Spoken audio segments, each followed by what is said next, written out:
BrianMcknight disowned his biological kids but adopted his new stepkids. Why? There are two sides to every story, but there's only one backstory. BrianMcknight stood packing for a singing engagement across the country. His mind roamed aimlessly from place to place. To ease his worries, he poured himself a drink and stared at a picture of his once perfect family. A devastating pain pierced the core of his being. He violently tossed the picture clear across the room and took a gulp of his drink. The smooth vanilla richness of the drink soothed his nerves. A soft knock at the door startled him. "Just a minute!" In a panic, he poured the intoxicating beverage down the sink, tossed a Tic Tac into his mouth, gathered his composure, and opened the door.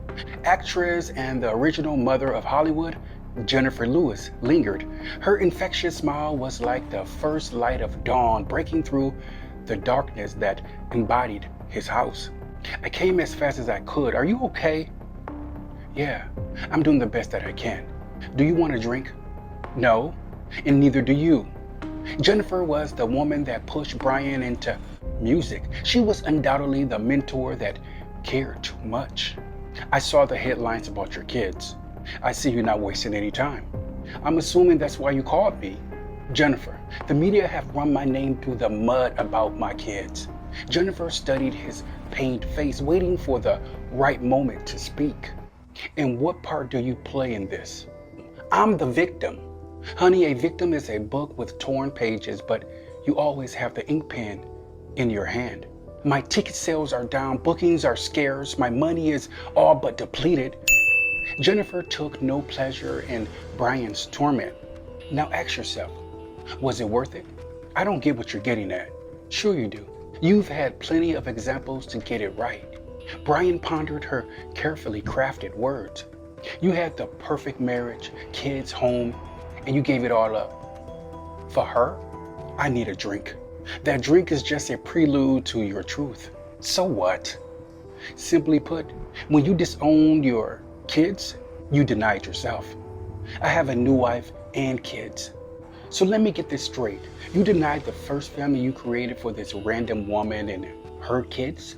Brian scrambled to come up with an answer. "Oh, it's the race thing." "No, it's the man thing. But since we're on the subject of race, let's talk about it. What's wrong with finding love in another race?" "You can't find love. It never hides, Brian. It's not the race. It's the type of woman within the race y'all choose to fall for. No education, thirsty beyond measure. They come with nothing, and you give them everything." "You sound jealous." "No, I sound correct." "When are we going to stop making this thing about race?" "When they do." "What about Janet Jackson, Serena, Halle, Mariah? They dated or married outside their race. Not a peep from you. For one, Mariah is not black. She is what we call blavenient." "Blavenient?" "Yes, black out of convenience. When we're winning, she's winning. When we're not, crickets." "What? She had kids with a black man?" Jennifer's blank stare told him she had heard enough. "You know what, Brian? It's never about race until you need us. Just ask Eddie Murphy, MJ, OJ, Tiger. Same script, different cast. It's exhausting." Jennifer absorbed the silence, which settled her. "It's not the alcohol you're addicted to, it's the power. You want to feel the freedom as your white male counterparts. You can't and won't. Your foundations clash. I don't know why I even called you here. Black women will always be your spine, even if you'll refuse to stand." Brian watched Jennifer shimmy to the door. His gentle whisper stopped her. "My kids tried to send me to rehab. The truth comes out. I don't want everyone knowing my business. So they're not bad kids, they're just concerned kids. Call it what you want." Jennifer walked away, leaving him in an uncertain fatigue. His thoughts swirled like autumn leaves, his resentful glare focused on the shattered picture on the floor.